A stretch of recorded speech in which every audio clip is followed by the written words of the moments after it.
Let's talk numbers. Every business owner should be tracking the performance, the metrics, and the numbers of their business, and especially with our martial arts business. Well, why is this important? Think about playing a sport, playing basketball, playing baseball, or football, whatever it may be, without a scoreboard. If you don't have a scoreboard, you don't have a score, you don't know if you're doing well or not. And ultimately, with a business, if you're not tracking the numbers, you don't know what is working, what is not working, what do you need to improve on, and ultimately, what do I need to do to grow this business? So the three numbers out of the many that you could be tracking that we really want to focus on first are leads, then conversions, and then attrition.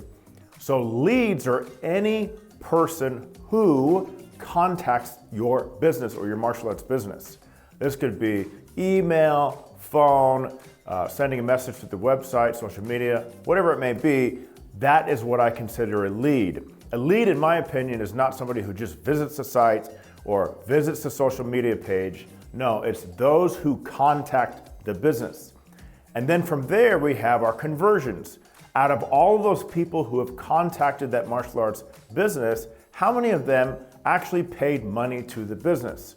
So this does not include those who come in and do a free lesson, who sign up for a free membership. That's not a conversion. And the reason why I don't consider that a conversion is because they have not shown any sort of actual commitment yet. The universal sign of commitment is money. That is the only way you know if somebody is truly committed in the business world is when they pay money to that martial arts business. So we've got to track that. Lastly is attrition, and that essentially means how many of your students have quit. And you can track this every month, every week, but this is extremely important to also track because you're not going to grow if you have all these people enrolling in your new program or coming in for free, and then let's say they do pay you money, but then you have just as many leaving out the back door. So again, we want to track those leads, those conversions, and attrition.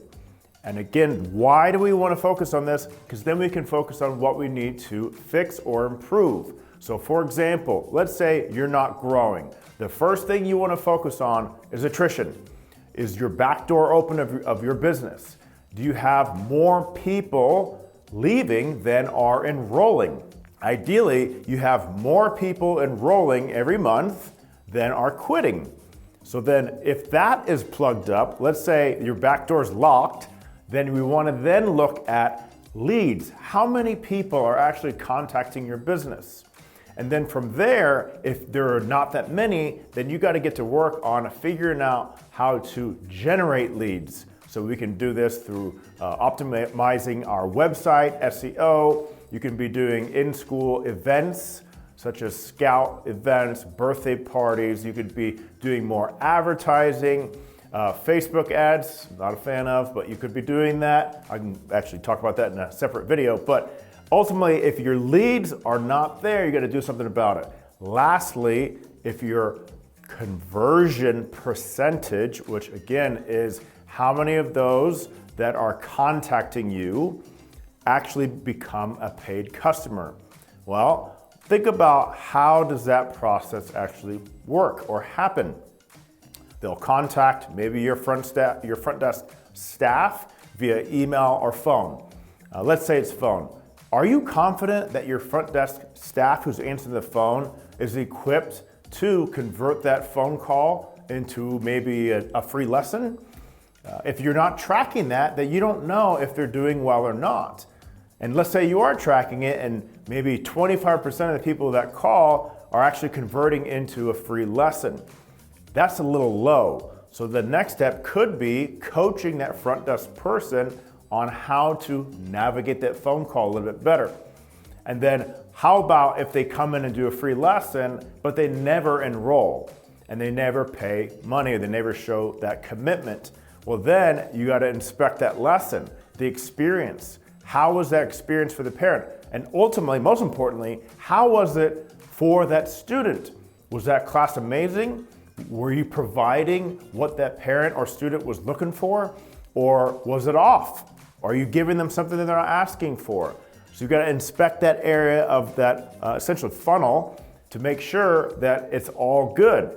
Because then if all three areas of the business are working, then we are going to be growing that martial arts business. But ultimately, I want you to start tracking first. How many leads are you getting? How many people are contacting you every month, every week, every quarter, whatever it may be? The next is conversions, whether it be on the phone, email, or even after a free lesson.